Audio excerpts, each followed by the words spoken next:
Hey guys, what's up? Murder of Birds here. Welcome back to the channel. So we are back with another reaction for Red vs. Blue, the final act of the Chorus trilogy, and I believe this batch is going to be episodes 8, 9, and 10, so somewhat lengthy, similar in runtime to episodes 5 through 7, which 5 through 7 was a doozy. That video was very lengthy. I really hope you guys enjoyed it when it went up. A lot of conversations, a lot of set pieces, a lot of the plot moving forward, especially for the antagonists. Malcolm Hargrove's plans of what to do with Felix and Locust, either whether they complete their mission, whether they don't complete their mission, seeing a lot of the nostalgia factor of the trophy room of, all the Project Freelancer memorabilia, the Meta's armor, that being the future of weaponry and whatnot. And a lot of crazy shit going on with, like, the alien technology on the planet and how it's interacting with the Reds and Blues, as well as the enemies, respectively. Don't know if we're going to get anything forwarding that, because for the end of the last batch, Carolina's group ended up reaching the base that Felix, Locust, and the Space Pirates had just cleared out after Felix and Locust got, like, their visions from, I don't know if it's like a space god or a space entity or an alien entity that's kind of like communicating with the people on the planet now that the technology was temporarily activated. And that's another thing too. Locust has so much potential development. The discussion portion, if you guys haven't seen it and you guys are interested in Red versus Blue, I never really do this. I kind of leave it up to people's independent devices, like whatever form of content you're here for, whether it's just to see my reactions, to get a vicarious experience, or whether you want to know more of the nitty-gritty of my thoughts, theories, and speculations.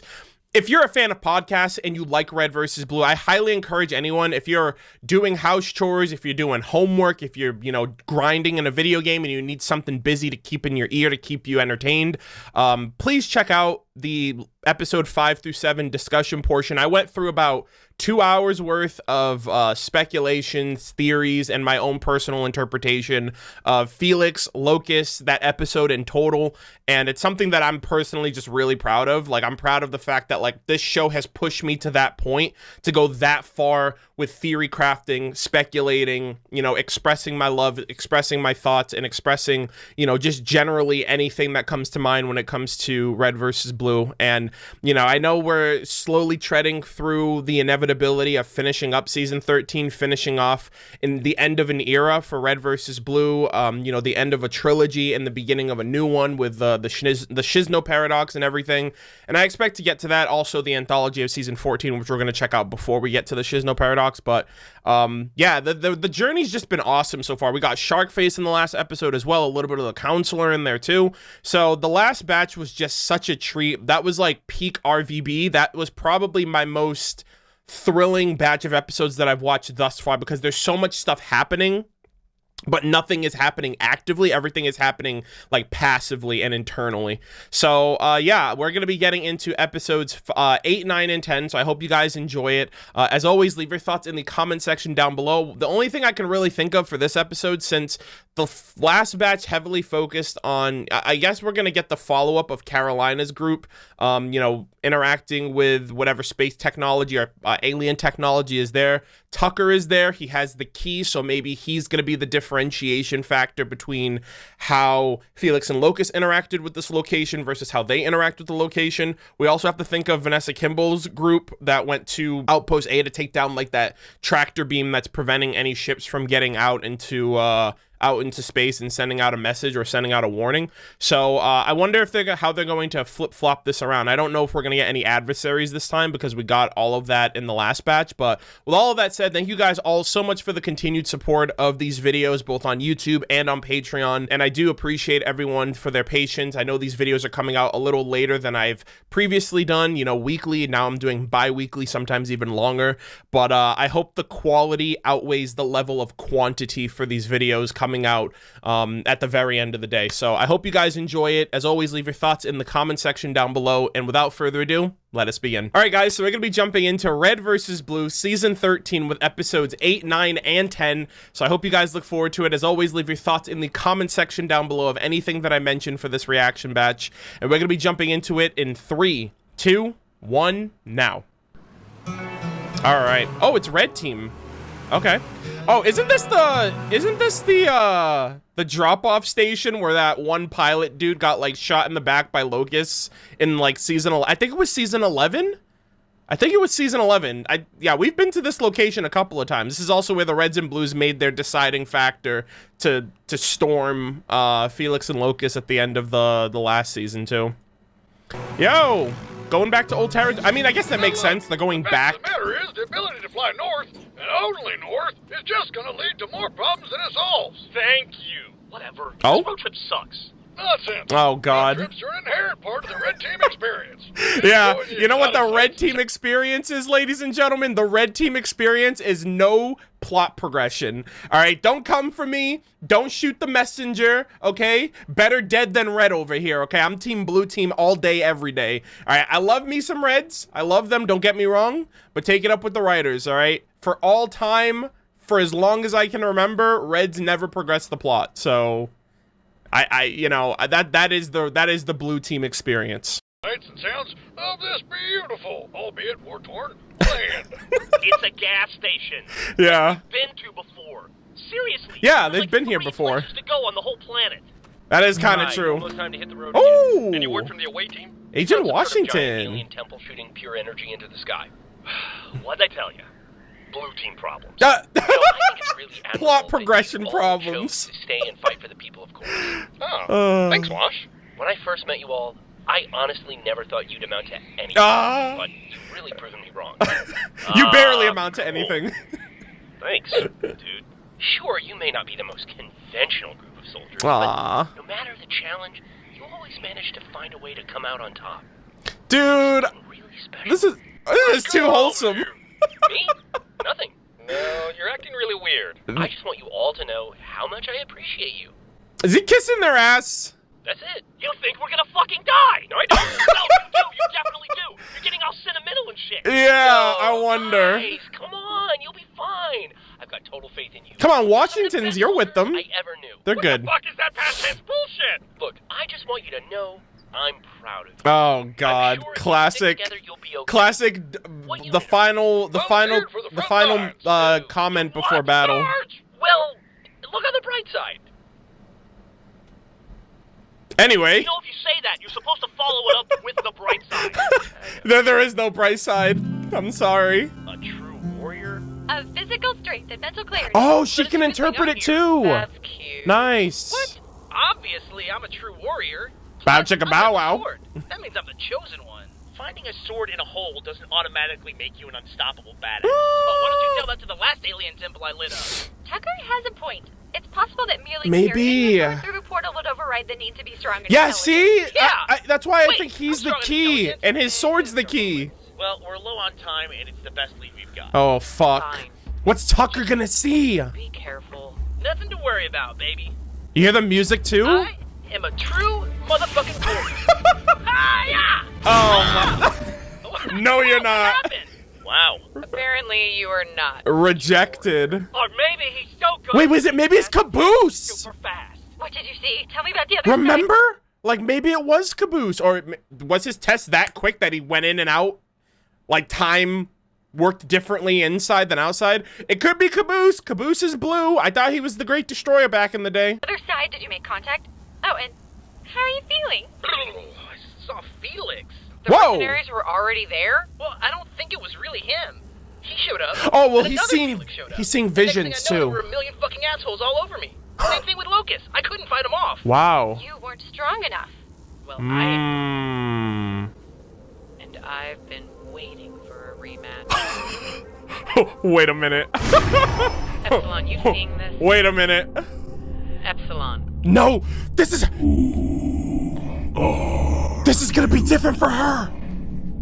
I'm your true warrior. Actually, Oh! that would be... Dexter! Hey there, Carolina. Oh my God! Said I don't want to talk about it. Carolina, all I saw when I went through was static. You gotta tell us more. You saw the freelancers, then what happened? There was some crazy karate? Big gunfight? No. Oh my No God! fighting. Oh my God! Epsilon. Oh my God! The gang! I'm your true warrior. Actually, that would be me. 'Hey there, Carolina. Oh my god, the gang, the squad! Everybody! CT, Florida, Maine, York, North, South, and Wyoming. Oh my god, dude. These are fucking family, bro. I said I don't want to talk about it. Carolina, all I saw when I went through was static. You gotta tell us more. You saw the Freelancers, then what happened? There was some crazy karate? Big gunfight? No, there was no fighting. They just... Look, it doesn't matter. See? Not as easy as it looks, huh? I will throw your ass right back through that. Do not. Okay. Do not. Happy guy. Do not, Happy? dude. Man, whatever. We can't give up hope. The government Holy sent ample time to the fuck. relics, and we've only been here a few hours. Did they make any progress? Actually, they got fed up and abandoned all of their work. Great. Super inspiring. I just wish the inscriptions weren't so vague. True warrior, mental clarity. I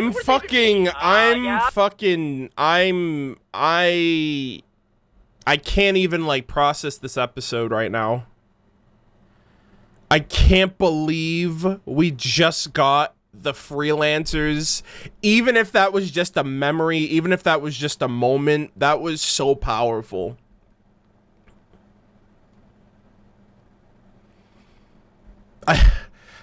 It's been years since we've seen them. It's been years. I mean, even for me, it's been a couple years since I watched season 9, season 10. Texas, man. I was not expecting that at all. I'm surprised we didn't see Leonard, but maybe it's because, you know, he was a different dynamic for her compared to the people she fought alongside on her missions and stuff. I cannot believe that. I think it is Caboose now, mental clarity. There's nothing going on up here in his mind. We talked about that in the last batch, but I think Caboose and Tucker simultaneously are linked. Or maybe it is just Caboose, because Caboose has shown to have incredible strength and mental clarity is definitely there. Bro, that's gonna fuck me up for a bit. Yeah, I'm pretty sure. What's worse about this too is if they end up using that meta armor in the field during this season and Carolina sees it and she has to fight it, that's gonna send her into like a mental trip because of everything that she feels guilty for with the meta and Maine and what happened with him with Sigma, and like recalling and like reflecting and repressing the bringing those repressed memories back to the surface, especially since last season Theta mentioned that she's having bad dreams about the bad guy, and I assumed the bad guy in her mind was the meta who basically kind of killed her off, so to speak, at the end of season 10. Okay, Carolina, how's your aim? She hasn't been sleeping well. She's been having bad dreams about the bad guy. No, Theta, she's fine. Don't worry about it. Dude, I was not ready for that at all. A false warrior? Caboose, not now. Yeah, I'm just saying, we can at least cross that off the list, you know. Caboose! False warrior. It is. Caboose! Excuse me for going to help! I am gonna go find the bathroom. Uh-oh. Be careful, buddy. Jesus, that empty-headed little... Empty! Empty head? Empty. Mental clarity! No way. I knew This it! is the bathroom. I fucking knew it! He's like, who am I? Who are you? I'm Caboose. You are not like the others. Hey, Yeah. wait. Whoa. Can he understand the alien right now, or is the alien translating to English for Caboose to understand, or is Caboose's mind like so transcendent that he's able to understand alien language? I don't know which version is happening right now. Also, Caboose is the only one that gave him a straight answer. Your mind lacks fear. Doubt is non-existent. Nothing is. Completely absent of negativity. I'm sorry, what? You were saying something? Oh my And god. your strength. You know, I have been told that I am an excellent... Who is this I've talking? increased the gravity tenfold since you've arrived. What's a tenfold? You haven't noticed? What the hell? What a tenfold is? Yeah, no, I don't know. You're the one who brought it up. Then it seems Aliens meet Caboose. Oh! are a true warrior. Wait, is this an AI? Neat. Oh, And we're back! Caboose, are you okay? a red AI? Yeah, I went to the bathroom and then I met an alien and we became friends and he told me everything about the universe and the meaning of life and then... Wait, an alien? Greetings. Who is this? My apologies, but is there anyone else I could speak Dude, to? Caboose has an affinity with machines and technology. Always has. And now he's friends with an AI. Another AI. I mean, it's not his best friend, but he just said we became friends. Dude, what the fuck is this? Perhaps someone with a broader vocabulary? Who? What are you? He's an AI. Yeah. Correct. I'm a construct left behind by my creators to ensure that their gifts are passed on only to those who are worthy. Holy fuck, a red AI and a blue AI. Red versus blue. Santa. Santa? Santa. Santa? Yes. What the hell? Santa. Santa Claus because he's red? Santa. The alien AI construct. You know Santa rearranges Satan, right? No one's worried about that? Only me? Okay, sure. Honor to meet you, noble warriors. What the hell is happening right now? Alien AI now? Wait, is Santa gonna be the... I wonder if Santa could be the AI that powers Maine's armor. General Kimball, we just Because, got word from the team. What's the news? Malcolm Hargrove is Well, having a hard time getting Apparently one. they found General Kimball, we just got word from the away team. What's the news? Well, apparently they found Santa. They found... Oh my god. Kimball's moving ahead with the assault.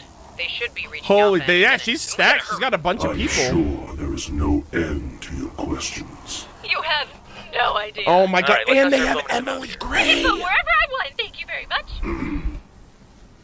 The legacy of my creators is scattered throughout the galaxy. Wow. Their history, their technology, all left behind for future species to discover. So you're talking about the Halo This rings? planet, the one you've claimed as Chorus, was one of great importance. Wow. It is here that they kept some of their most valued treasures. What kind of treasures are we What talking is this? about? Yeah. Like Indiana Jones' Golden Idol treasures? Or is it stupid metaphorical Weaponry, stuff maybe? like Destruction? real treasure was friendship the whole time?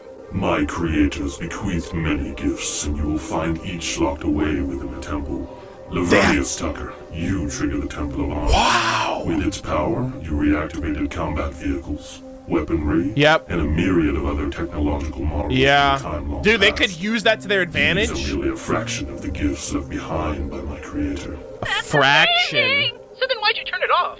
I encountered an anomaly. The temples on this planet can only be activated You said, "What up?" with a key wielded by a true warrior.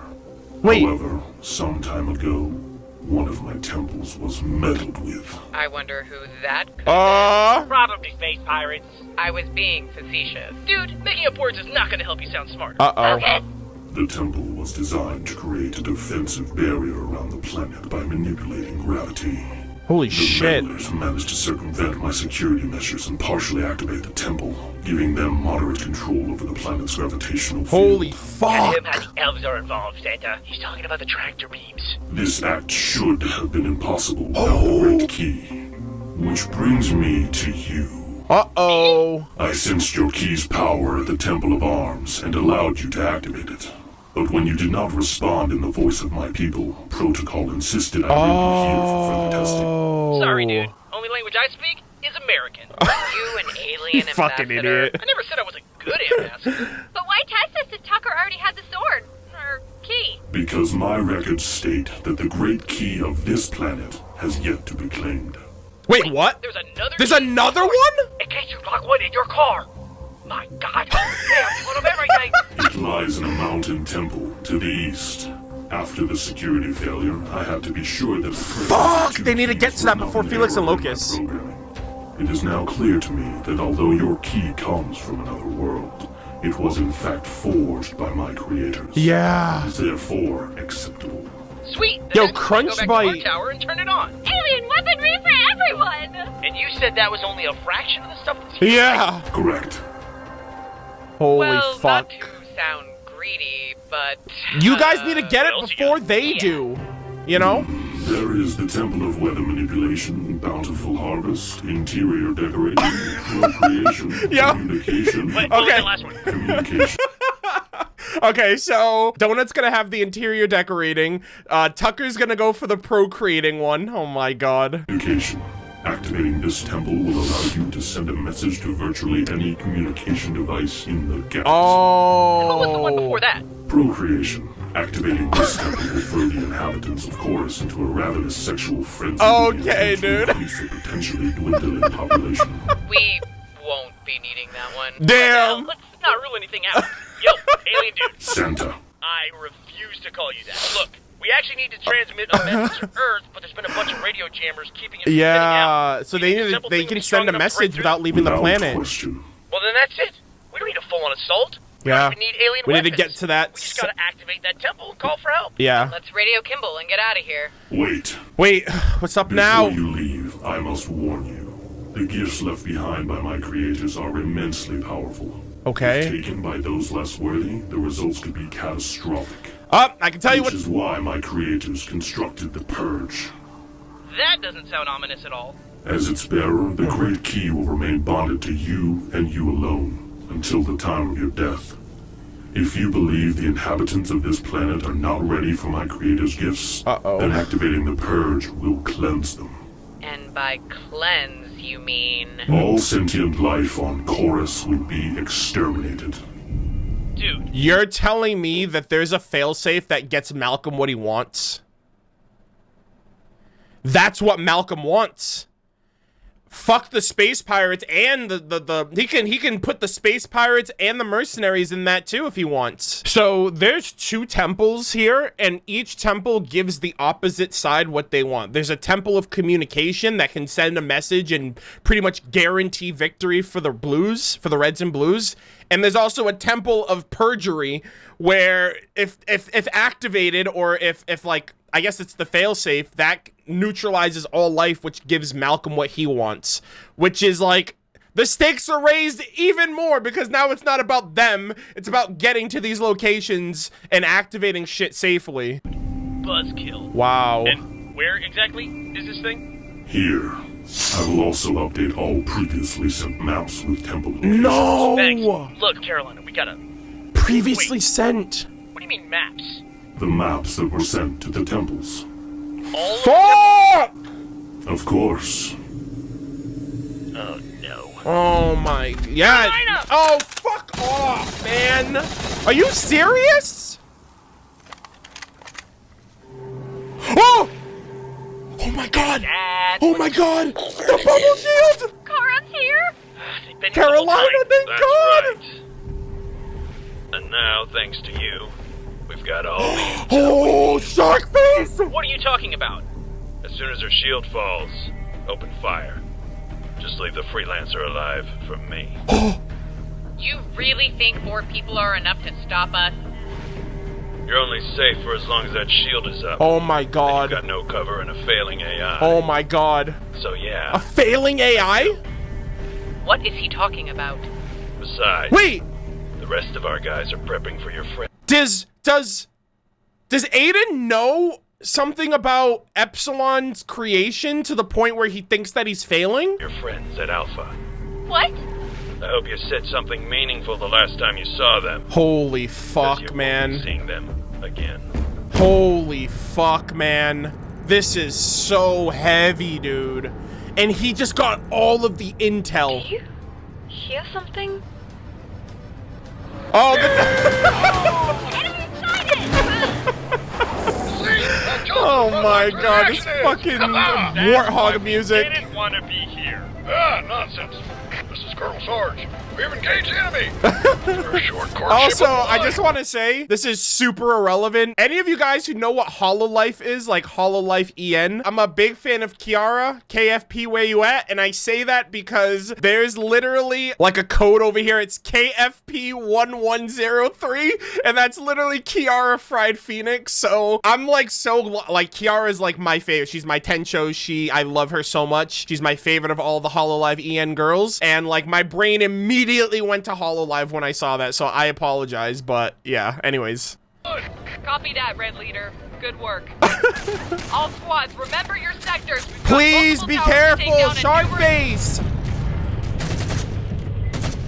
What the fuck is that? Yo, chill, stop. What is happening?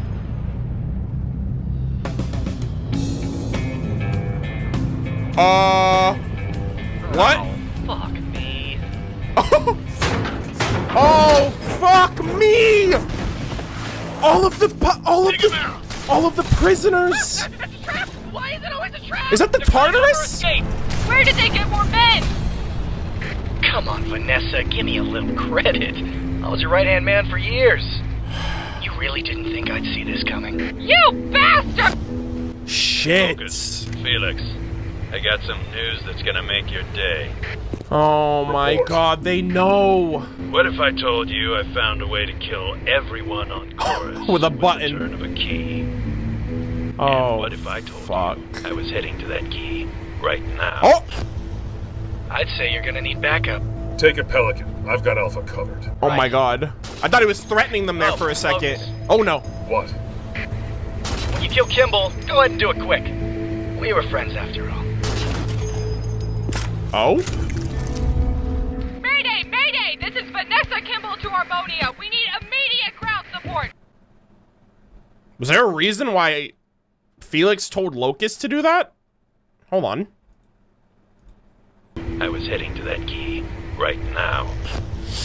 That's a little say odd. I you're thought he gonna was need gonna backup. say something Take it, like Pelican. something else. I've got Alpha covered. Right. Is that supposed to be important?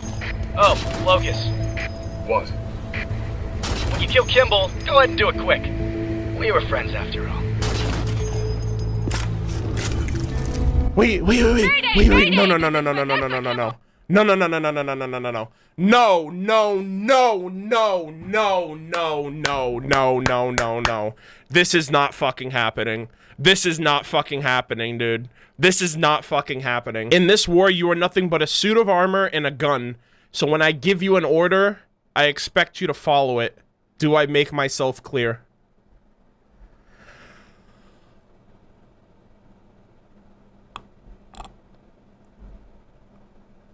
I have no fucking words if what that is implying is that Felix has been manipulating Locust ever since that first past encounter.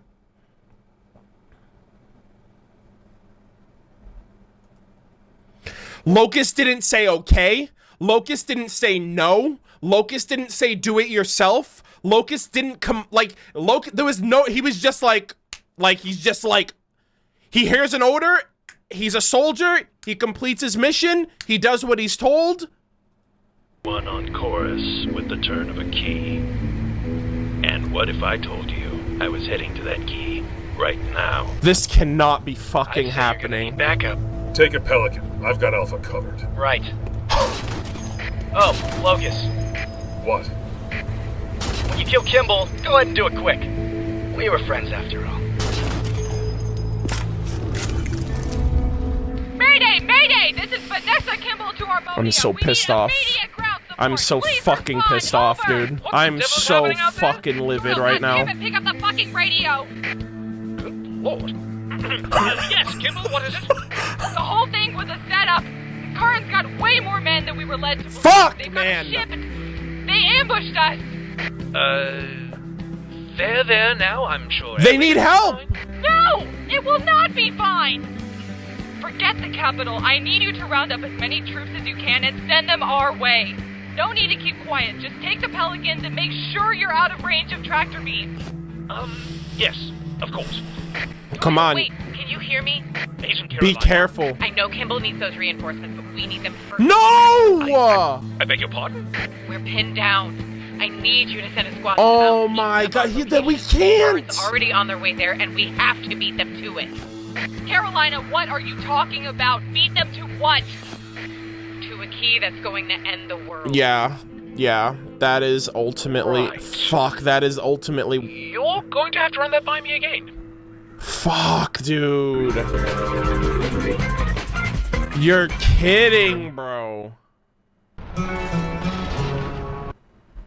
I need a fucking minute. I need a minute, dude. How do I process that information? How do I process that entire fucking episode? The villains, within a minute or two of finding out all of that lore and drop, like all of that lore and information about the fucking aliens and the technology and the temples and the destruction and the communications, like boom. Villains know, boom. Communicated with everybody else, boom. Now it's a race to who gets there first. Meanwhile, Locust could be potentially being manipulated by his partner this entire fucking time, reinforcing and not only reinforcing, but grooming that soldier, that cold-hearted soldier. I think if that is true, I think Felix is like a new level of like sinister. Like I disliked him for him being fucked up for his own decisions that he's made. It's like, damn, I guess you decided to go down this route. But the fact that he's taken someone who seemingly just kind of got warped into this persona that he's pretty much been led to adopt, it's I don't even know Locust. Locust doesn't even know Locust. That is a new level of low for me, and like a newfound hatred for Felix with every fiber of my being, if that is actually true. I'm like shaking right now. I'm like freaking, my legs jittering, like I can't sit still. I'm fucking fuming. And now Doyle has to make a choice of who gets the reinforcements. So potentially Kimball could die, or somebody on that side could get killed, or the freaking Reds and Blues and everyone on the planet could potentially get wiped out from the purge because of Sharkface and company. So it's gonna be Sharkface and Felix, and Locust is at Outpost Alpha, or Crash Site Alpha. So I legitimately don't know how this is gonna play out. Oh God, I'm hit! Medic! Fuck, We need a medic over man. here! I'm a medic. Calm down, soldier. Where are you hit? Wait. Oh, those bastards got me! They got me right in the lap! Hold on. All right. I'm sorry. What was that? Yeah. Is that Barbara? Is that Barbara voicing this character too? I love how all of the medics are purple. Doc, which we haven't fucking seen him since he got future cubed. Don't know if he's ever gonna be in the show again. Emily Gray, and now this lady. But she sounds like Barbara, so I don't know if Barbara's voicing like a stand-in character. Yeah, the lap! I was shot in the lap! So, like your upper thigh? Did you hear him? His lap! Oh God, my lap! Your But lap? that's not really proper anatomical. Excuse my friend here for not being a certified Oh medical my genius. God. Come on, lady, cut me some slack. I'm bleeding out here. Right. Sorry. Are you hit anywhere else? My tummy. Got him right in the tummy. Oh my God, you guys gotta gonna be be a long day. specific. That's so funny. The lap. So that's like his up. That's literally his thigh, his upper thigh. And reinforcements aren't coming anytime soon. Fuck, Excellent man. news. Excellent. I was beginning to worry this wasn't going to be much of a fight. She got ahead. Sarge's like, yo, I'm about to pop off. Step ahead. You can learn a thing or two from them Simmons. I'll be sure to keep that in mind. Oh God. Any bright ideas? The ass kissing is real. I see it. We punched through the pouch defenses with an adrenaline-fueled slow-motion car crash. Thus creating an opening for us to escape. And Oh my God, you know what I realized too? Off my bucket list. You know what I realized too? This is the first Warthog in a while. The last Warthog I remember them driving was the one that the meta fucking crashed into. I think in season, I think it was season 8. Like the one that went through the wall, and then they were like, "Oh, we'll get him just like last time," and then he like destroyed the fuck out of it. So it's been a hot minute, and it's still, I guess all of the Warthogs have the same Spanish music, which is funny too. Make something slow motion. If it's epic enough, life finds a way. Love the enthusiasm. It's great, sir. Really. But All right, stop being an try ass something kisser. that won't get my head blown off. You can always switch seats with Griff. Done. Screw this. Where are we Whoa! going to watch? You just always have to suck the joy out of everything, don't you? Come on, leave him alone, man. Dude, the bubble shield. I wonder, so like I mentioned in the last batch, like how we now know that all of the armor enhancements were used in field testing for the modified versions that Felix and Locust have now. I wonder if this was York's original bubble shield that they did research on that went on to become the modified version of the light shield that Felix uses now. So Felix's weapon is based off of Felix's armor ability is based off of York's armor ability. I wonder, because they ended up getting this from one of the defunct bases after they exposed Charon. Drop the shield on my mark. That's not gonna work. No. My leg's fine. I can take it. It won't No. work. Just think of something else. He before you knows run it's out not of gonna work. He power. can compute that. He can calculate Yo, Pringle, that. these guys are gonna kill us if you don't throw down some alien magic in hell. It is not my place to meddle in human Oh, affairs. come on, sir. Oh, fucking cop out. Quick, everyone into the portal. God It just damn leads it. to the testing grounds. We'll be tossed back out. Not all of us. Caboose could. Oh, Caboose! Hello. Oh? I need you to hold on to Freckles as tight as you can. Ah, yeah, right. I did that Oh, anyway. okay. Wait, you gonna Now take I the know safety if off? that's it. His guinea pig never stood a chance. Rest in peace. Hold up. Is he gonna take the As soon as safety? I'm gone, drop the shield. Where are you going? Yo! What's she up to? She's gonna be like, kinda I with just hit the pirates on this. What switch. exactly are you doing? Well, if I explain it, they'll hear me. No, we won't. Our hearing is terrible. Yeah, we didn't even I hear that. think Freckles is about to pop off. Please, just trust me. Church. I'm losing it. Don't have much of a choice here. Oh my god. Right. Oh my god. Freckles, Please. Run command aimbot. Aimbot! That's not fair!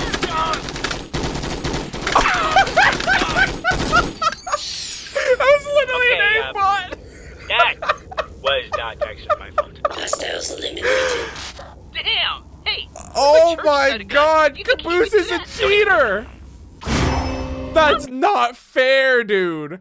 He was literally like straight. That's literally how aimbots work in games. Like it auto snaps on to like whatever enemy you have, like is in your line of sight. Dude, that shit was so fucking funny.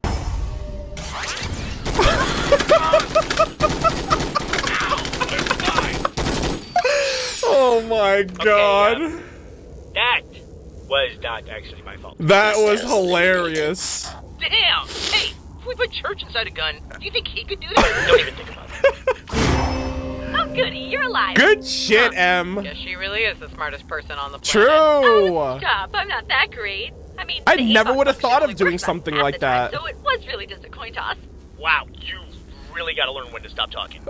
Agent Carolina, this is Pelican Delta 50. Shit. We are approaching your position. Please prep your team for evac. Over. What? No! I told Doyle to send troops to the mountain temple first. Wait. He did, ma'am. Oh? Wait, did he go? This is as close as I could land. Temple's at the summit. Any sign of the enemy? Visibly, no. But this Dude, place is Felix is targeting. all of a sudden getting Then buddy let's buddy get with this him. Fan out and form a perimeter.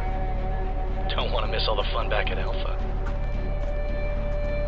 Fuck, dude. Is Doyle here? He said that they sent This is it. people. Oh, good. You know, I really wasn't sure until you said that. Why don't you put those amazing powers of observation Shut and stand guard, up, Felix. okay? Shut the fuck up. God, I hate him. Is he always like that? Yeah. You just can't learn to tune it out. Hey, Freddy Krueger! There's nothing in here. Do we gotta do something? Say the magic word? Who are you? Sacrifice, like, a goat? You are too late. Oh, shit. What? What do you mean too late? Where's the sword? It has already been Oh! claimed by another. Wait, did Doyle take the sword? God damn it! Oh! Lord. All the people on this planet, why am I the only one down here with this bloody thing? Shut up! Keep your voice Because down! all your other men are flying to Kimball and Carolina. Besides, you've got the best camouflage out of all. That's incredible! Back around and pick This me up, man just for God's sake. one-man armied it! What a badass! Oh my god, Doc and Lopez. I'm sorry, Lopez and Donut. Good point, Lopez. You get that, General? Dude, just No, get out of there! Hablo Español. They're here. Spread out. and find Fuck, them. stop talking! Now. Just hurry. Run, get out, please! Wow, what a badass, dude. That, dude, major props to Doyle for that one. Dude, this episode is fucking nutty, dude. I still have another, like, 8 minutes. So, that's the plan. What do you all think? How do you just make something slow motion? We're losing men here. Oh I need my to start God. hearing some serious solutions, and I need them now. Who said I was Dude, serious? dual swords, let's go! If we can find one of its engines and get it online, we might have a chance to escape. Oh, dude, are you gonna fly us out of I like the here? little lights on them. I never Whoa, noticed are that you before. stupid? Assuming I guess the they've never really engines are been in a as much dark as they are, environment I should enough be to able make notice. some smoke screen big enough to cover our escape. That's a start. Red team, you and Wash take charge on this and let me know when you're ready. Let's go. Can do. Let's fucking go, dude. Flying out. All right, you want to say your goodbyes? Well, Do it now. If it's an engine you're looking for. Oh. Hey, the squad, dude! Everybody's together. And I am also here and Carrie would like to contribute to the conversation. Then let's get to work. Oh my Look, God, I the hate that rookies. guy. No, you don't. But that area's getting hit hard. Sniper fire's coming out of nowhere. Fuck. Leave that to me. Fuck. General Doyle, we've dropped in at your position. Pelicans are looking for a safe LZ. Fuck, man. Where is he? Where is he? Over. I'm in a snowy area. It's snowy everywhere, Have to sir. Be a little more specific, sir. Now isn't exactly a good time. Come on out. You prick. Damn it! Just stab Need to him! find Just him. stab his ass No, right cover there. He more can't ground. even see you. Okay, Scooby, let's not make it too easy for the bad guys. Church? Fuck. Shark face again. God damn it. Jinkies! It's Jinkies! Oh my God. You're gonna give him a nickname? Don't make it Jinkies that and shark stupid. face. I underestimated you. We get that a lot. Whoa. Oh, what? He's got the We're light both shield looking for the too. same man. Bet you I find him first. In your dreams. Hey, wait, hey, where are you going? She's in a competitive Shut up scenario. and Cover more ground. She's in a Oh, so competitive it's her scenario. idea, She's gonna isn't it? abandon her team. I wouldn't Fuck, be too sure. man. Hostiles detected. Aiden was right. Run! In here! No, this is not it, Chief. This is not it right now. I. What was that? What the fuck? Oh, Is that- man, don't tell me it's alien Is that zombies or Doc? something. I know, it's like zombies. That's are Doc's super voice! Friendly heat signature detected. Friendly? It's Doc! Oh, God! Oh my God! Doc! Oh, Tucker! Caboose! Oh. So good to see you. Oh, it was horrible. Griff threw that future cube, and I was teleported away some far-off place. Another dimension where time and space refute all of logic as we know it. What? A place where I drifted for what felt like an eternity. And after a while, I lost my mind. Then I found it. And I lost it again. Oh, but it was the thought of you all tirelessly searching for a way to bring me back that kept me going all that time. Oh And my look, God! Look how my faith in my friends has They been didn't even think of rewarded. you. I'm sorry. Oh, I love you guys. Oh my Wait. God. You were gone? Yeah, right? You know, Well, they don't. yes. No, but I'm the only you one that laughing? remembered you, Doc. I swear to God, I'm the only one that remembered you. Really? Yes. I cannot I don't believe remember this. that. I'm so happy Hey, he's Sarge, back, though. What do you want, Blue? Dude, You 2 were teleporting doctors? Doc That's back in the busted. canyon? 2 supports. Nah, he's been with us. Thank you. No. Wait, was he with you? Found him in a cave. Says he was in another dimension. That doesn't sound right at all. I'm pissed, dude. It's all Griff's fault. Griff's the one that threw it. Who? Doc, the purple guy. Doc. Oh my God, I'm Oh, pissed. yeah. I guess we did do that. Yeah, I totally forgot to. Huh. I'm I guess pissed. He just got one of those faces, you know? Don't say it to his really face. Don't say that in front of him. Totally. It's All right, not we'll talk nice. to you guys later. Try not to die. You too. Man, I guess we just never noticed you were gone. Crazy, huh? Crazy. I remember you, Doc. Crazy. He's going crazy. Oh! You incompetent fools. You will all taste oblivion. Wait! That's O'Malley! Yo, Epsilon Omega, is that you? Oh, yo, he depressed.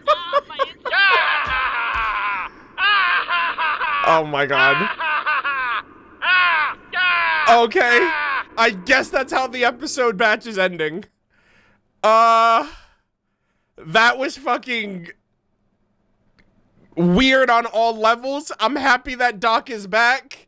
That O'Malley thing really took, I was like, wait, that's Omega. Epsilon Omega, hello? Oh my God, we have a lot to talk about. This episode batch is going to be heavy. Hey, so a bit of time has passed, of course, since that reaction video that you guys just saw, but I have since I've rewatched all of the episodes leading into this discussion to give you guys my thoughts on episodes 8, 9, and 10 of RVB Season 13. This batch in particular kind of shifted things in a really interesting way for the plot between the people of Chorus, their survivability, and the kind of all bets are off, like, final assault between Malcolm Hargrove, the space pirates, and the mercenaries with this one almighty temple of the key and this great key that can basically turn the fate of whether Malcolm Hargrove gets caught or the people of Chorus all die and Malcolm gets the planet that he wants after all. So the batch in particular was really, really exciting, was very entertaining. I'm wondering how things are going to shift because there's a lot of things to talk about. I did write a bunch of notes down that we're going to be going through. For this portion, of course, I am a little bit rusty because it has been a bit of time between the last time I recorded something RVB related and now. So I do apologize if the discussion flows a little differently, but I'm going to try to get back into my overall swing of things, my overall tempo for discussions and giving you guys clips and context and things of that nature. So starting off, I guess we should start with episode 8, which was called Test Your Might. And these last couple of episodes 8 and 9, I found out that the titles actually have a bit of reference. So Test Your Might is a reference to Mortal Kombat. Not really well versed in Mortal Kombat. I grew up playing it on like the Sega Genesis, but that's still, you know, obviously everything in RVB is a reference to a reference of something. So I'm not surprised there. So the episode starts off in typical Red versus Blue fashion with the Reds and their shenanigans with Griff, Sarge, and Simmons, basically claiming that they're going on the front lines of Crash Site Alpha, and then you got Wash coming in being like, yo, you guys have been the greatest thing that's ever happened to me. We'll never forget your sacrifice, basically talking like they're already dead. You know, there was that one scene with Simmons that was really funny. You think we're gonna fucking die? No, I don't. No, you do. You definitely do. You're getting all sentimental and shit. No, guys, come on. You'll be fine. I've got total faith in you. You're some of the best soldiers I ever knew. What the fuck is that past tense bullshit? But it was great because I felt like throughout this batch, the Reds had more screen time and more like overall presence throughout. With their assault, like I said, on Crash Site Alpha. It wasn't until like the end of episode or around episode 10-ish that, you know, even technically, if you want to think about it, the Reds have the plot because Santa is a Red AI, which is kind of funny. So despite him serving the plot, he is a Red technically speaking, I should say.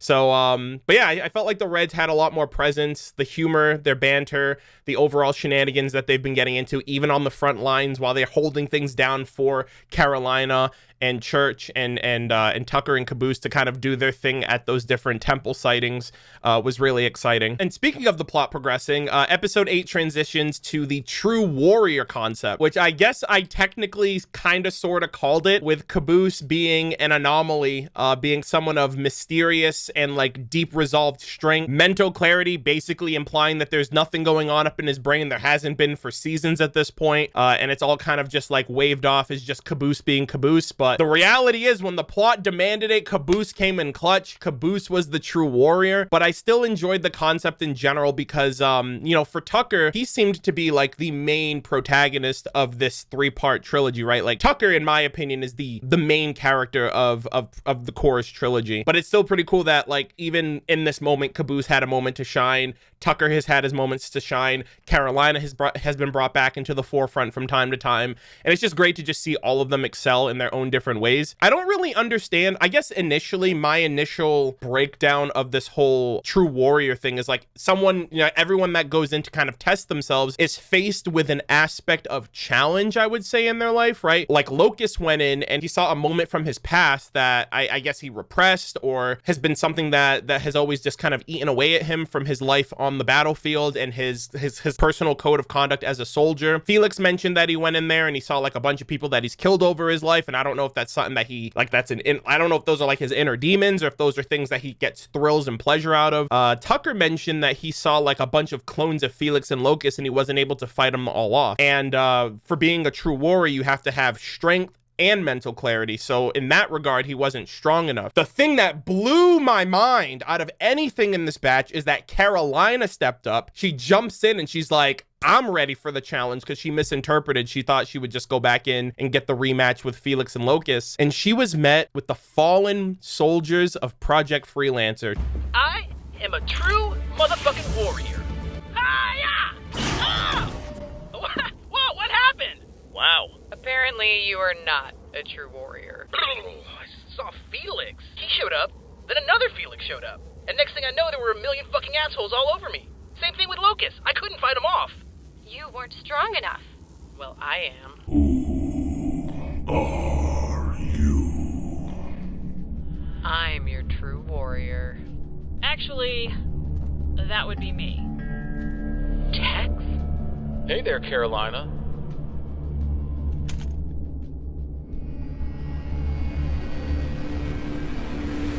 Texas, York, Wyoming, Florida, South, North, and I think they were all dripped out in their Halo 4 like getup for the most part. But it was basically all of her past friends, and I feel like for her, there was probably so many emotions going through: grief, guilt, regret, sadness, bittersweet, envy, like happiness even, and she didn't even want to talk about it. But I felt like that was just I feel like that was the mental side of her. So like on one end, you had Tucker, who wasn't able to kind of follow through with the strength side of being a true warrior. And then you had Carolina, who had all this mental anguish of being, probably being held back to move forward in her life because of all of the things that happened with Project Freelancer, why she feels personally responsible for someone like Sigma and Maine. And so I just wonder if she'll ever talk about that, like if she'll ever talk about what exactly she saw, what she said to them, what they said to her, because she was immediately challenged by Tex, who's her mother of all people. You know what I mean? Like, I would love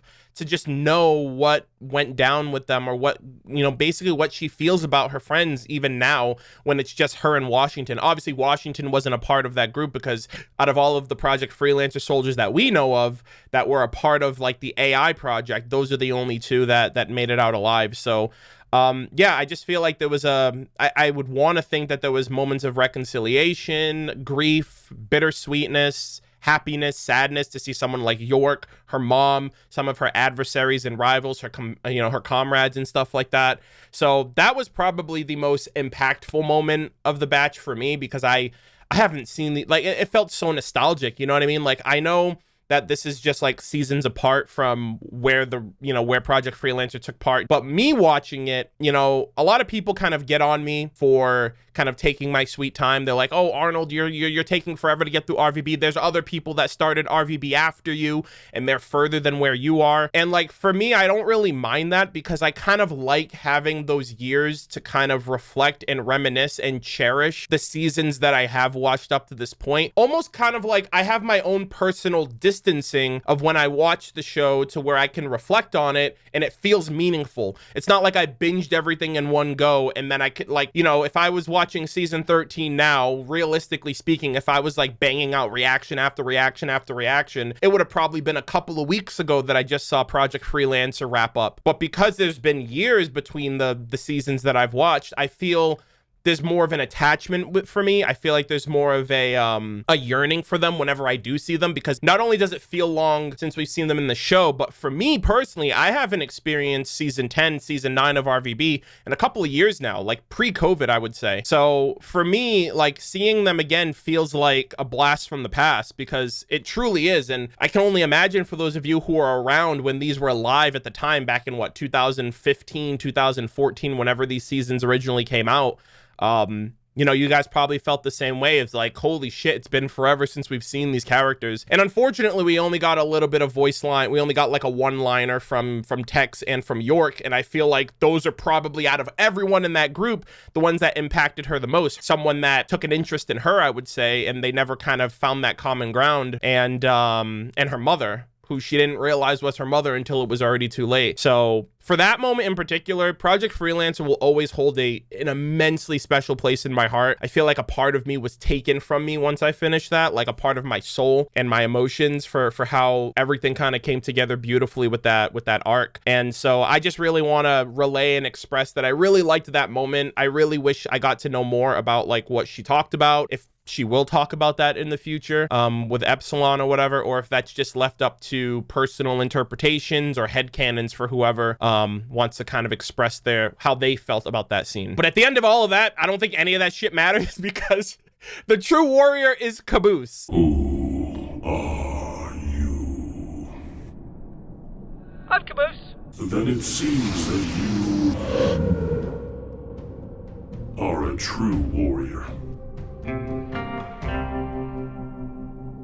Neat. Who would have thought Caboose would be the main character ever in the history of Red versus Blue? But yeah, and I find it interesting because it's similar to something that I've mentioned leading up to this revelation, is that Caboose has a very interesting affinity for machines and technology and artificial intelligence, going all the way back to Sheila as a tank, Andy as a bomb, Epsilon as like a little captured like orb unit thingy turned Church, Epsilon Church for who he is now, Freckles, and now Santa Claus, you know, Kris Kringle himself, the old AI alien construct. Santa, the alien AI construct. It is an honor to meet you, noble warriors. Is just another person that he just immediately vibed out and tuned with, and is now helping them on their journey. So I don't know, I think that's just something that's really interesting and unique about Caboose compared to everybody else, right? Griff is the lazy ass, Simmons is the kiss ass, Washington is the upstanding model soldier, Carolina's the badass, and Caboose is just the lovable idiot with an affinity for super advanced technology that you never know what's gonna happen with it. Like even with Freckles,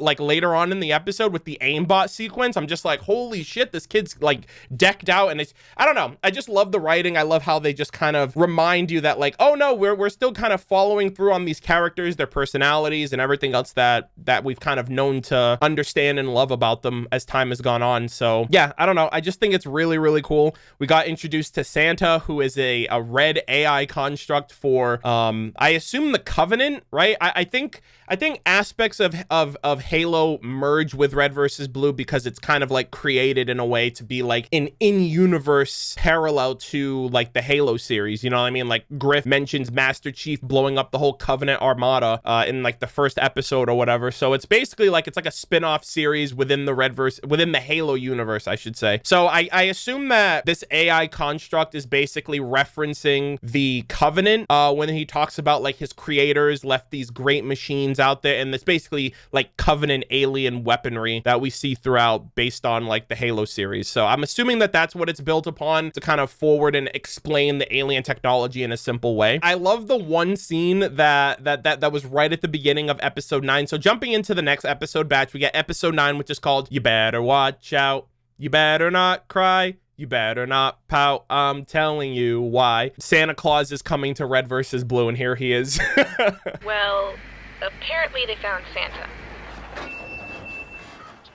Yeah, I thought that opening scene with Vanessa was chef's kiss. It was just super comedic. It's like, yeah, well, they found Santa Claus, and like, wait, what the fuck? I thought we were fighting a war between Chorus, and you're telling me that the old Kris Kringle is alive and well after all. But yeah, so he mentions that he basically kind of expresses and gives a bit of a lore dump that the machines and technology of Chorus is scattered throughout the known galaxy, left by his creators for people who, you know, come to find their technology and harness the tech and the information and knowledge that comes with it. And that is where we learn about a few things that we've already got explained to us, like the Temple of Arms was the alien armory that Tucker initially interacted with his sword that kind of awakened all of the technology, and then he was like, yo, what's good? Like, what's up, homie? And then they just shut down. He was like, oh, this is not the language of my people. What is this sacrilegious tone that you're talking to me in? And everything just shuts down, which also explains why the mercenaries, like the space pirates equipment, got short-circuited, because half of their tech was like UNSC tech mixed with alien tech, but because it was half, it kind of short-circuited the other half, which is basically what leveled the playing field now between Malcolm Hargrove's men and the people of Chorus, which was kind of convenient at the end of the day. But more importantly than that, I talked about this too earlier in the season. I brought up Tucker's sword, and I brought up Crunchbite, because Santa also confirmed that the sword that Tucker got back during season 3, I think Crunchbite was going to that place to secure that sword, and he was blue. Also, it's very interesting how Santa's red and Crunchbite was blue, and then we had the whole blue destroyer kind of thing going on. So I don't know if that plot was like, I don't know if they retroactively made that sequence in the past relevant to Crunchbite and the sword and how it relates to the now currently established temples of power and all the technology and things of that nature. But I mentioned it back then too. I was like, if they retroactively made those scenes significant for the plot right here and now, that's incredible for them to just be like, okay, the sword wasn't just like a one-off thing to give Tucker a really badass weapon in the future. It actually kind of lended credence to, you know, Junior and, like I said, Crunchbite, and now the bigger threat that's going on with like with these temples and things of that nature. And it's also confirmed that there are other temples like that in the known galaxy. So I know that Red versus Blue goes beyond the Chorus trilogy. So if this ever comes to pass in the future, as long as Tucker has the sword, that could always be a plot point that they use in the future, which is pretty neat. One thing though that they mentioned, or rather one thing that Santa mentioned that I was a little off about, was an anomaly that was detected at the, I'm dubbing it the Temple of Defense, which he basically mentioned that a bunch of meddlers kind of hacked into his security system and basically allowed them to circumvent the gravitational pull of the planet's defense system to pull in ships. So basically they pull in ships, they kill everybody on board, and then they steal all the tech. And that's basically how the UNSC ship that was stationing the Reds and Blues at Crash Site Bravo and Crash Site, the other half at Crash Site Alpha, crashed the ship in the first place. I assume that that's just like a convenience plot to just explain how the space pirates got that technology in the first place. I don't know if they're going to explain in depth how they hacked ancient alien technology to get that convenient level of equipment to basically do what they've been doing up to this point. So I just put here on my notes, I was like, that's a convenience plot question mark, because I don't think they're going to explain beyond, oh, the technology was tampered with despite them not having a key, but you need a key in order to kind of access any of this equipment in the first place. So it's whatever. It's not that immersion breaking. It's just something that, like, unfortunately I can't shake off. So I have to mention at the very least, are we going to know what exactly it was that they did? Are there ancient alien technology amidst Malcolm Hargrove's arsenal that he was able to utilize that Santa didn't know about, or whatever the case might be? I don't know, but I just decided to mention that at the very least. So apparently there is a second key, and the real plot kind of focuses now, because Tucker's key was a key from another planet that was brought here that is still functions as the other ones do for accessing any of these temples and the many quality features that they have. But there's a key native to this planet that will also work similarly to Tucker's. So it's either A, Tucker uses his key on these different temples, or B, you get the key that's on this planet and access all of the temples. And thus, this is the plot that we have now, because we got a bunch of different temples with a bunch of different properties. And it's interesting too, because one thing that Santa said that I don't really know if we ever got like full clarification on was that, so like one thing that we've always known is that the sword will not work for anybody but Tucker. We've seen instances where, like, I remember, for example, the fight between Texas versus the Reds and Blues, where she like picked up his sword and went to go stab him, and he was like, oh, what's wrong, Tex? Having trouble keeping it up? And it's basically, it deactivated because it wasn't like, it wasn't being held by Tucker, so she wasn't able to harness the sword. And I think there've been other situations where that's happened with Tucker, but the only thing that I've known was that it only works for Tucker. But Santa mentions that the sword will only work for you until you die. And, you know, I'm jumping a little ahead here, but by the end of this episode into the next episode, we find out that Doyle actually made the Giga Chad move to send reinforcements to Crash Site Alpha, but also take himself to the summit to go and retrieve the key. So he's the host of the native key of Chorus, and now everyone's on his ass. Like, the Reds and Blues have to, like, the blue team with Carolina have to find him, and now you have Sharkface and Felix and the mercenaries after him too. So in my mind, I'm like, now Doyle immediately has a target painted on his back, because now we know that this key can be harnessed by someone else. All you have to do is kill the host. So I don't really know if Doyle is going to make it out alive. I can't in a million years see them killing off either anyone from Team Red or Team Blue. So unfortunately, Tucker not only has a sword, but he's got plot armor as well. So yeah, so it was just, I think that's new information that Santa gave us, was that if Tucker ever dies, the sword can go to a different host. Similarly, I don't really know how this season is going to end overall, but if something happens to Doyle, the sword can go into another person's hands, but even then, like, you have to always make sure that sword is in safe hands because that key can kind of activate any of these temples and fuck up the survivability and livelihood of people that are living here. And we got a couple of them too, which I couldn't help but think of a different character for each of these temples. So Santa mentions that there's a bunch of different temples that have a bunch of different properties to them. There is the Temple of Weather Manipulation, Bountiful Harvest, Interior Decorating, Procreation, Communication. He mentions Temple of Weather Manipulation, which reminded me of Sergeant Lopez from like an earlier season. I actually remember them mentioning that. I think Sarge put a weather machine of some sort inside of Lopez's programming. Prepare for an oblivion, for which there is no preparation. O'Malley, the Reds and Blues are working together now. You can't hope to beat us. You fool! My metallic friend is the only ally I need. Lopez, activate weather control routines. Okay.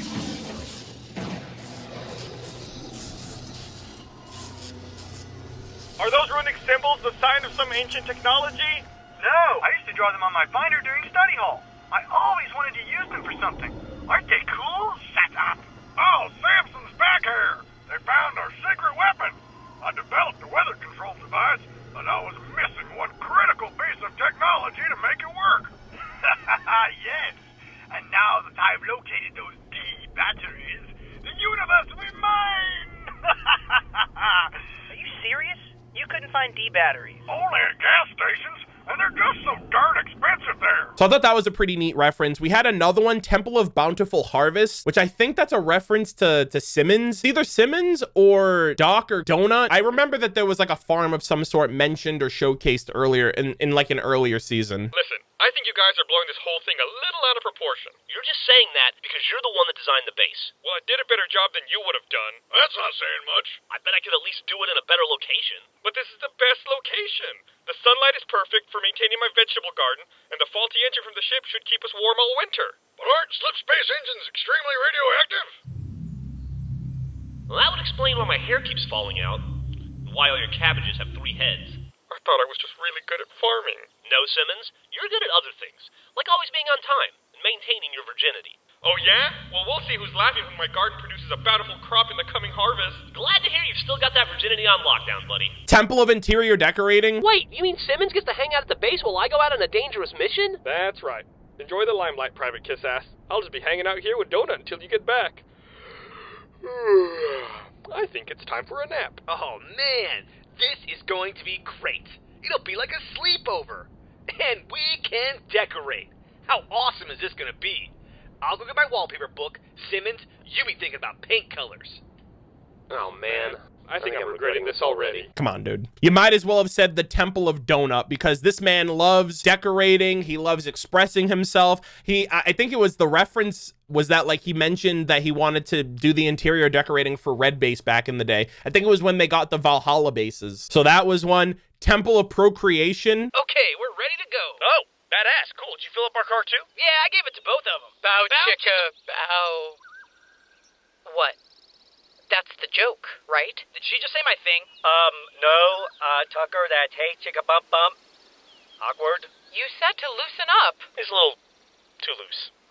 Just tighten that back up a little bit. I feel violated. Bow chicka bow wow. Like that's literally Tucker in a nutshell. But the last two are the core focuses of this entire batch. Temple of Communication allows you to send and transmit a message anywhere in the galaxy, regardless of technological interference. So radio jammers, whatever the case, none of that shit works. You send a message, it gets to where it needs to go. And that's basically the entire plot of what the Reds and Blues are trying to do. They're trying to get a message to Earth to expose Malcolm Hargrove, to expose him as the UNSC chairperson, but also the CEO of Charon Industries, the mastermind behind the space pirate incident, the genocidal actions of Chorus and everything else in between. And the only reason they haven't been able to get word out is because these radio jammers. So if they have the key and they get to the temple in question, it's GG for them. But then Santa's like, oh, we also have another failsafe in case you humans are unable to harness and manage these temples with responsibility. The purge that will kill all sentient life on on the planet of Chorus, which is basically a magic little turn switch that Malcolm gets everything that he wants. And I guarantee you he'll throw the space pirates in there. He'll throw the mercenaries in there if it means at the end of the day he basically has his own little planet to do whatever with. And then on top of that, he has like the freaking main armor that he can just give to someone to just kind of go about and do whatever with impunity, because who's going to be able to stop a super weapon like that? So now we have the good guy plot and the bad guy plot centralized to one objective: obtaining the key and basically sending a message and saving the day, or turning a switch and killing everybody on the planet. I'm assuming it's going to be a close call because like I said, Felix and Sharkface are already en route. They're already, you know, by the end of this episode, they're already kind of making their play, at least Sharkface is with Carolina. And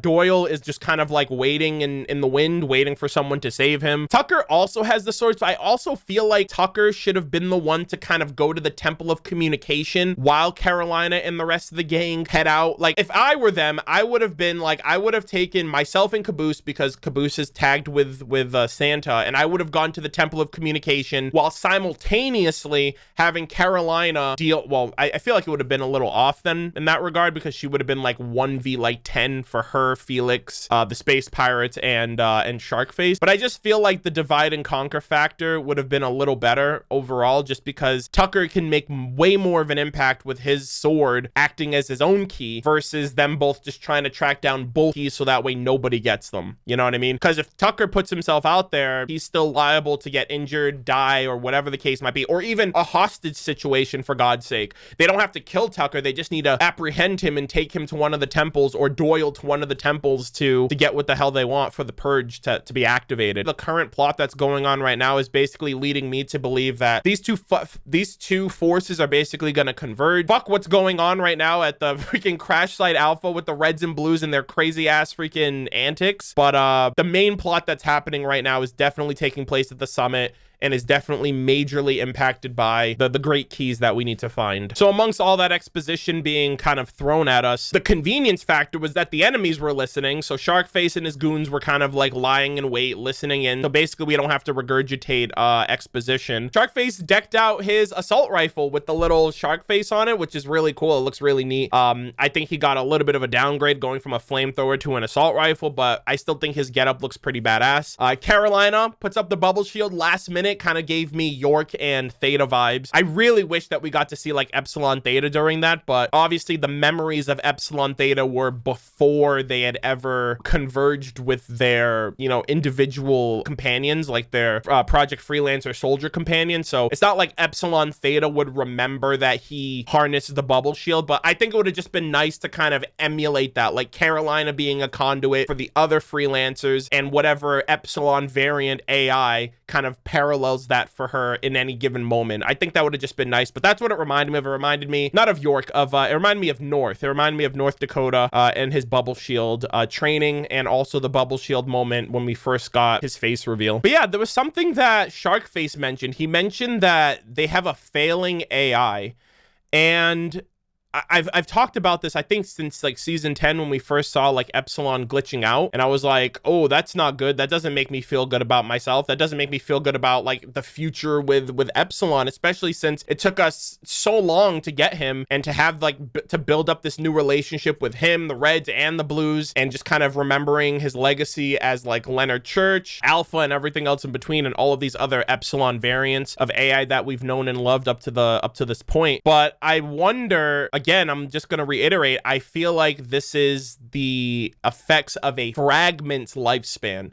So I think a normal AI's lifespan, I think, is like 7 or 8 years in the Halo universe, but I would assume that it's even less for an AI that's a fragment of its whole self. And I would assume, because Aiden Price is like amongst the enemy right now, that Sharkface got that intel because he knows about how the AI were created, and he knows the background information and how long they've been in service. I feel like this season might be an official swan song for all things Project Freelancer, the enemies and the heroes, with the exception of Washington and Carolina. So I don't really know what this is going to mean as time goes goes on. For him to go out due to natural causes would be a lot better off than him going out because he got terminated by Malcolm Hargrove, or he got thrown back in storage and never seen from again, or whatever the case might be. But I don't know, man. It's crazy that he's the memory, because when he goes away, if this is it for him to be essentially shut down and, you know, no longer necessary for the plot moving forward, that's all we're gonna have left. We're gonna only have the memories of Project Freelancer officially. So I don't know. I'm mixed about this. Like you guys know, Church has been my favorite character since the early seasons. I didn't even believe that Alpha originally died back in season 6. It took me a while to realize, holy shit, like,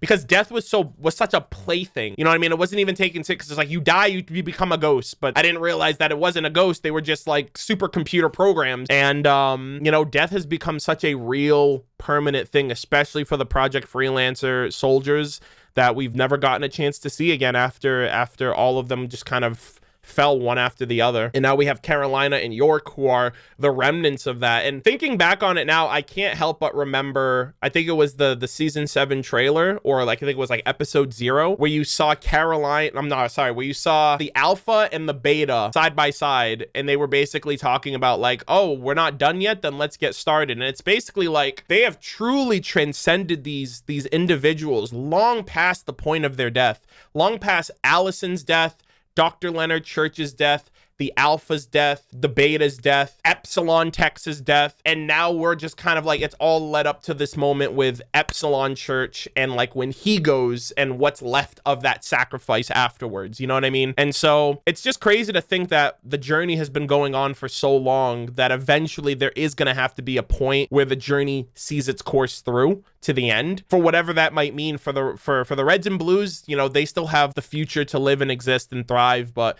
I do feel like eventually putting the Red versus like the Project Freelancer story to bed is the best thing you could do in memory of Church and Allison, for, you know, for the sake that this is really the only other plot left. Bringing down Malcolm Hargrove is the true, like, the final page of the chapter, you know what I mean? Like the final page of the final turned page, and like reading those last few words and then closing the book, and then that's it. Yeah, I don't know. I feel like I'm rambling right now just because I don't really know how to put into words how much Church has meant to me, how much his personality and just how like abrasive it was at first, and how I just didn't realize how much of an impact he'd have on me as a person.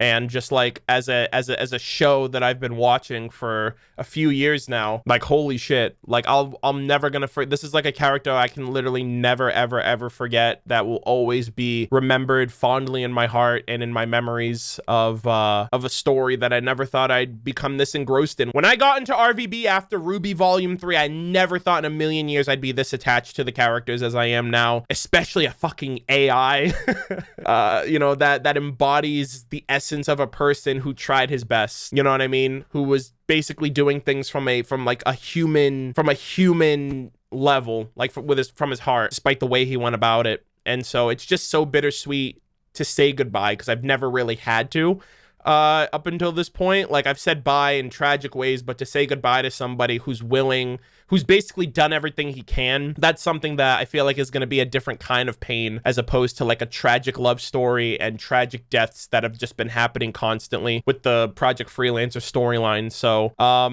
yeah, a failing AI at the end of the day has basically spun into this long-winded ramble that I'm on. But yeah, I'm just gonna try my best to embrace it. I'm gonna try my best to follow it through to the end and be proud of Epsilon Church for as long as I can be, and even beyond that, you know. So Crash Site Alpha, let's shift gears, because I'm getting a little caught up in my feelings here. But Crash Site Alpha, the fucking Warthog music makes a comeback. That was so great.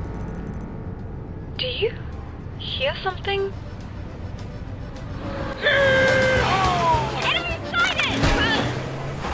See? I told you the front line's where the action is! That's why we didn't want to be here. But yeah, they actually ended up on the front lines like they said they were, and surprisingly, they're still doing pretty well for themselves. You know, they haven't gotten their heads blown off or anything. They're actually just kind of catching everybody off guard with that Warthog music and doing their best to stay alive. Sarge, Griff, and Simmons there. And then the backup shows up. I think the ship that showed up in the sky was the UNSC Tartarus ship, which was basically the initial ship and all the prisoners prisoners that Locust and Felix apprehended at the beginning of this season, which was like, holy shit. I thought those guys were already among their ranks, but to see the ship just show up and then everyone just jump out, it's like, oh my God, you would have thought things couldn't get any worse. And then they're like, no, we're doubling up on troops. You're not actually making it out of here alive. And yeah, so that was like a big surprise to just see that actually followed through and it actually showed up when it did. I mentioned this in my reaction, but the scene that followed up, there are scenes that play out for exposition. There are scenes that play out for action, for comedic purposes. But every so often, in any form of media, there is a scene that plays out that leaves you thinking, what was the purpose of this scene? Why did this scene happen the way that it did? What was the point of playing this out if it wasn't important? And the scene that I'm talking about is this one here. Take it, Pelican. I've got Alpha covered. Right. Oh, Locust. What? When you kill Kimball, go ahead and do it quick. We were friends after all. They played out a scene specifically where Felix calls out to Locust. Locust responds, what is it? When you go to kill Kimball, do me a favor and do it quickly. We were friends after all. Silence, nothing else. Locust goes back to doing his thing. And in my head, I'm thinking to myself, isn't that implied? Like, wouldn't he just kill off people left, right, and center anyway? What was the point of you giving a direct order to him for him to just silently obey it? And during my reaction, it started turning in my head, and I was just starting to think, a soldier follows his orders through no matter what. And then I started thinking about the true dynamic between Felix and Locust. Felix is the aggressor. Felix is the one that is kind of like the dog barking, and Locust just lets him bark as long as they complete their objective. And he's just like, yeah, whatever, just, you know, shut up and let's get on with it. But like on the flip side, it genuinely feels like at this point, not absolving anyone of their actions, Felix and Locust are equally guilty for going through with all of the things that they've decided upon themselves that they want to go through, whether it's for money, whether it's for the thrill of the kill, or whatever the case might be. These are not good people. But I have to say that it does paint a very different picture if you consider the fact that Locust has been basically being manipulated this entire time into following these orders because Felix knows of these things and plays into it. If Felix wanted to kill a whole school of kids, all he would have to do is be like, Locust, let's go and do this. These are our orders. This is what we're going to do. Let's go and do it. I know that's pretty fucking heinous, but it's just the fact of the matter of like, Locust's code is to follow orders. It doesn't necessarily say in my opinion, I feel like it doesn't matter who's giving the orders.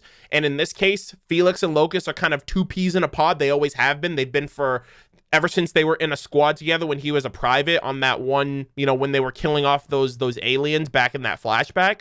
But like, it really makes me wonder who's really calling the shots. Is Locust letting Felix get away with everything and he's just following in tow as long as they complete their objective?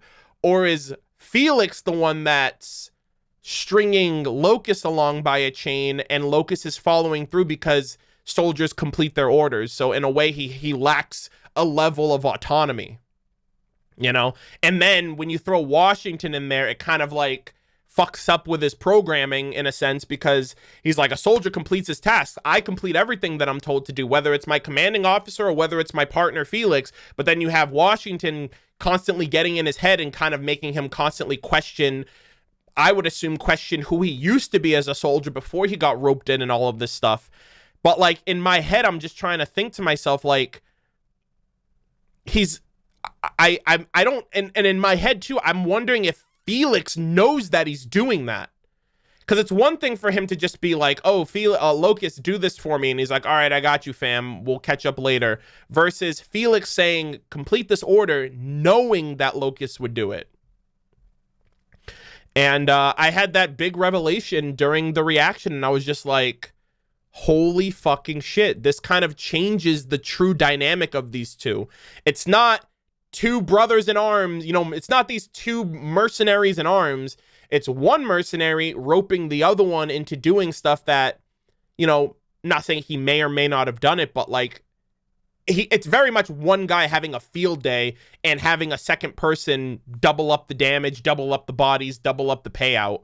And so I don't know, man. It just feels like, and he's just like a wild fucking loose cannon too, Felix. Like, he could just do whatever the fuck he wants, and he's got the muscle for it. He's got someone basically, what's the word I'm looking for? The phrase for it. He's got him wrapped around his finger, basically. And so, like, that really just kind of changes the dynamic of, like, Felix is not only a scumbag piece of shit, but it goes a level further when he's able to extract the autonomy of someone who might be in, like, a psychological kind of mental, like, stranglehold with himself and with his past and with his PTSD and his trauma of being in the war, not really able to distinguish his actions from the responsibilities, and basically kind of putting what's the word I'm looking for? Basically having like a blanket excuse of all of his actions and just boiling it down to, I didn't do anything wrong because I was just following orders. But if Felix knows that he's doing things wrong and you're following his orders, you're guilty. You're guilty by association when you lack the autonomy to think for yourself. And again, he might not fully have that ability to do so, given his mental state, given his history, given all the things that he's just spiraled out of control into doing and into committing. And to, you know what I mean? At the end of the day, he has to live with that. And so, like, realistically, what everything that Wash told him was true. He's like, you're afraid of realizing who you truly are, and you hide behind this soldier mantra bullshit because you don't know what admitting to that will turn you into. You know what I mean? That would break you down to your most basic form, really, to where you probably couldn't even function as an individual if you really had to look at yourself and realize what a monster you've become. And Washington also seems like there might be a rematch between the two of them, because apparently there's like sniper fire going on, and Wash was like, oh, I'll take care of this. So, you know, Locust let him live last time. So now it seems like there might be a chance for, you know, a rematch or an exchange of words that gets Locust, because Locust is alone too. So Locust isn't as influenced. You know, if Felix was there, Felix would just egg Locust on to just like, hey, don't listen to him. Just keep doing what you're doing. But like, I feel like a situation like that would be just as impactful too. Like if Felix is telling Locust to do something and then someone else like Wash is telling him not to do something, that would egg Felix to go even harder, and then you would really tell that it's a moment, it's a point of control. It's like both sides are trying to control Locust, even if it is his partner. So I'm just wondering what's gonna happen with that. But that was the scene that just really was replaying in my brain over and over again after I watched the batch. And I think the number one thing that you're supposed to take away was that scene. At the very least, for me, I feel like it was like a red herring for future things to come, foreshadowing, or in general, just giving you a little breadcrumbs of things that might potentially happen with them two in the future, if there's a falling out, if they fail, or whatever the case might be. And then wrapping up episode 9, it shifts back to Doyle's choice, which turned out to be a really good Giga Chad move. So obviously there was like okay, Doyle, it's your decision. We have two options. What's it going to be? We need you to send reinforcements to Crash Site Alpha because of the ambush, or we need you to send reinforcements to the summit because this key can kill everybody. And Doyle, being an absolute Giga Chad, was like, I'll be the reinforcements at the summit, and I'll send the reinforcements down to Vanessa. So yeah, he made that choice, and he also apprehended the key. He got like the one up on them. He got there first. Santa also basically told Felix that. I kind of hate how impartial Santa is, despite being quote unquote friends with Caboose. I know he says it's not his place to meddle in the affairs of humans, but come on, bruh. And closing off, we have episode 10 titled Temple of the Key, which is basically where everything was kind of like left off on a cliffhanger for the next batch of episodes. So I'm really excited. I actually didn't know this this, a bunch of people on Patreon basically informed me. But the opening scene, first off, the opening scene, like, oh, he shot me right in the lap. He got me right in the tummy. Like, that was hilarious. But apparently that whole opening sequence was a big cameo entry for a bunch of people from Game Grumps. So I've never watched Game Grumps. Like, I'm not really big into, like, despite me making Let's Play content, I don't really consume a lot of it, or gaming content in general. But like, I know a couple of people from like the Game Grumps scene, Ego Raptor, Danny Sexbang, so Aaron and Dan, and a few other people throughout the episode were showcased in this as like a cameo, which is great because they always do a bunch of Red versus Blue. That's where RVB was pretty much known for back in their early indie days, was like getting a bunch of like YouTubers and people to collaborate with, like Elijah Wood and whatnot. So yeah, I think that's like really cool in general that they were able to like do this really neat collab. And that opening sequence was really funny too. Removed from like the whole Game Grumps thing, I thought it was great, but then once you put that context, it's like, oh, that's a funny scene, and it was really cool to have people collaborate that I know of in the YouTube community. So that was really awesome. Again, Reds and Blues still doing their shenanigans, mild banter like in the car while they're just like fighting for their lives and whatnot. And then the Freckles fucking aimbot. That shit was so funny. Like the animation, like the janky animation, like like the snappy jank animations of him shooting everybody was just really, really funny. Just crazy for Dr. Gray to kind of put together and just kind of have that foresight. Thank God it's just like an aimbot command. Otherwise, Caboose would also use that on his own teammates, a la Church from season 1. But yeah, the mountain temple scene. You got Sharkface and Felix basically hunting down Doyle at this point. The opening scene with Felix landing there was really funny too. How he's such a personable asshole. It's like I love him and hate him at the same time. It's so crazy how a character can walk that tightrope balance of just being someone that's like, wow, I love the way you talk to people. You are such a fun character, but you're such a scumbag piece of shit, and I hope you burn in hell. Like, I don't know how I can feel two diametrically opposed emotions at the same time for a character, but that's basically how I feel about Felix. This is it. Oh, good. You know, I really wasn't sure until you said that.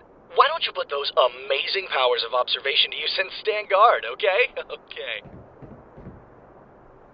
See, always like that. You just kind of learn to tune it out. But yeah, Doyle has the sword, and I'm going to say this again. I think I've said it in a couple of batches in the past, but I think one of the most underrated and like one of my absolute favorite dynamic duos of characters is Donut and Lopez. I always get like a big smile on my face whenever I see them too. There's that one scene that I'll never forget where like Lopez gets his head blown off or whatever, and Donut's like, Lopez, no! Like, he's so dramatic. It's like, bro, chill out. He's a robot. He'll be fine. But it's just, I just think that they balance off of each other so well. You got Donut, who's this flamboyant, overly expressive, enthusiastic, expressive individual, and you have that kind of like super energetic personality paired with someone who's very deadpan, stoic, emotionless, probably hates his life day in and day out with the people he's surrounded with. And it's just the perfect, like, it's the perfect complementary duo. And it's just, I don't know, I just really, and one speaks English, one speaks Spanish. Anyways, like, I just love them two together. I wish that there was more screen time for Donut in particular, because I feel like he's such a hidden gem of a character. It sucks that he goes away similarly to Doc from time to time. I don't know if it's because it's like conflicting schedules with recording for the voice actor or whatever the case might be. But like, Donut is someone that I've grown to just really love and appreciate amongst the Reds and Blues. I know that I'm Team Blue, you know, for the plot, for the characters, the freelancers, the AI, whatever the case might be, but I actually think Donut might be my favorite character on the Red team for just like a breadth of content and a breadth of good laughs that he's that he's had over the course of the series, and just like the constant running joke of maybe it's not a running joke, but just like the constant like references to things that he says that come off in a homosexual way, and everyone's just kind of like second guessing what he means by it. It's just such a great way to do comedy for him in a respectful way. Like, whether he's gay or not is irrelevant, but I just love him. I love his personality. I love how he like just carries a scene if he's in it. So I just wanted to give a big shout out to that, because them two were featured as like the backup to Doyle's being the to Doyle. Like, they're basically Doyle's backup, and I'm just like, oh my God, this could either go really well or really horribly. I hope nothing happens. I feel like Lopez is going to get dismantled for the umpteenth time as well, but we'll have to wait and see. But yeah, everything starts kind of going to a head. We got to see a little bit of scenes between the privates and the lead, which was really funny too, between Bitters Anders and Griff. I really liked that one scene. Look, I hate to be that guy. No, you don't. But that area's getting hit hard. Sniper fire's coming out of nowhere. You leave that to me. Wash and Locust might have a rematch, so I'm really looking forward to a final showdown, right? Felix and Locust basically got their shit pushed in last season, Cloak and Dagger. Like, that was pretty much, I think, no. Well, Cloak and Dagger was like the first time they got like outplayed. And then the finale of season 12, they kind of got outplayed again. But I really, really, really want like a freaking throwdown sequence. Like Locust versus Wash, Carolina versus Felix. I don't know how you would throw maybe Sharkface in there too, because that would be a little disadvantageous. There would be like a disadvantage there, like a 3v2. But like, I just really want like one more hype action sequence before the end of the series. Maybe even to just see how the animation has improved since last season, because last season's animation was pretty jank, pretty rough on the eyes in terms of like the fluidity and the transitions and all that stuff. Obviously, I'm not going to compare it to anything Monty related, but you know, I want to see how they improve amongst themselves between season 12 and season 13. But yeah, so going into the last bit of the episode, like just kind of like the final focus, Sharkface meets up with the gang, baits Carolina, 10 out of 10, like would bait again. Completely read into everything that Aiden Price mentioned about her being 56% more likely to abandon her teammates when presented with a competitive scenario. And he was basically like, I'll find him before you do. And she's like, that sounds like a challenge. No, you won't. And then just runs off and leaves her team with space pirates and Felix of all people. So like, she just runs off, man. Like, it's just like, damn it, Carolina, I thought you still wanted to be a team player, but obviously these things are rooted in her psychologically, given her psychiatrist or whatever was able to read that even now, years after Project Freelancer. So obviously some things you can't shake out from who you are. There was this one moment too where Caboose was like, Jinkies, it's Sharkface. Caboose, if you're gonna give him a nickname, don't make it that stupid. And it's like, that was like a Scooby-Doo moment, but at the same time, he got it right despite never seeing Sharkface in the first place. I thought that was really funny. But yeah, and the episode ends off on such a weird fucking note. Doc comes back, I think after 2 seasons. I think he got yoinked in season 11 or something with the future cubes. And then they just forget about him for 2 whole seasons. And then they're literally like, oh, wait, no, we didn't. We actually just forgot about you, like wholeheartedly, just didn't even know you existed.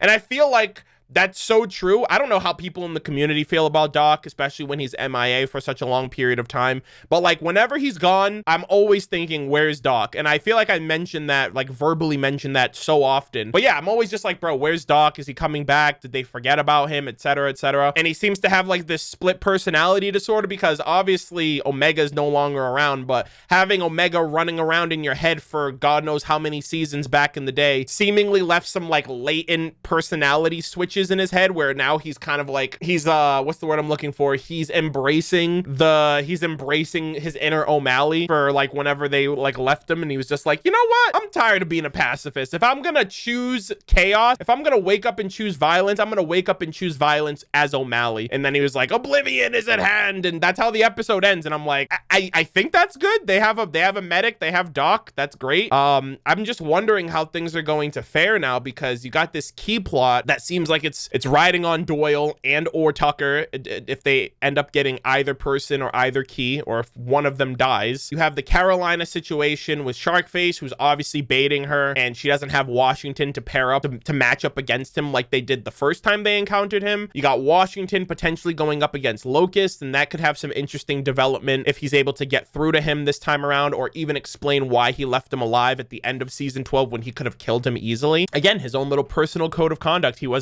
Felix wasn't around back then either. But yeah, overall, those are my initial thoughts. I think I got this all through in roughly an hour, which is great. I feel like maybe I kind of just blitzed through it a little bit. Let me know what you guys think of the discussion. Give me your feedback. How do you guys feel about this discussion as opposed to other ones? Maybe the episodes were just pretty straightforward for me to get through everything, but I don't want to feel like I just kind of rushed through everything. I kind of talked about everything that I wrote here in my notes just so I didn't miss anything necessarily. Some of the transitions may have been a little janky just just because it's hard to transition from one thought to another. And this is the first time I'm sitting down to record RVB in months at this point. So going into the next episode and rewatching episodes immediately after watching them and writing notes down, I feel like my thoughts will just come across a little bit more clearer and a little bit more naturally. As I'm also going to be recording a bunch of other stuff. I'm getting back into anime content, so I'm branching out from just being the Rooster Teeth guy, the Ruby and RVB guy. So that's going to be really nice to just kind of branch into other avenues of media and things in general, and I'll have more things to talk about on the channel outside of these two series. But